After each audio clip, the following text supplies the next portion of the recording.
রাকেশ প্রথম শটটা নিচ্ছে দলের হয়ে। বাপন একাদশ হুগলি প্রথম শট।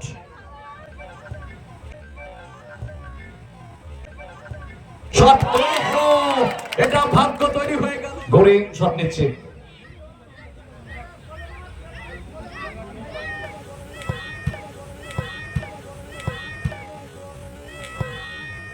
শট এবং সেভ। রেজল সেম এগিয়ে থাকতে পারলো না। সুযোগ তৈরি হয়েছিল ডেফিনেটলি, কিন্তু সেই সুযোগটাকে নিতে পারেনি।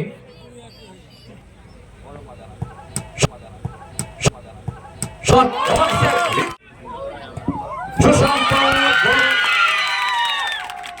কোন রকম সুযোগ দেয়নি গোলরক্ষক। শট পাক্কা নিশানা, বারবার তো হয় না, গোল তো একবার হবেই। সো এখান থেকে শট।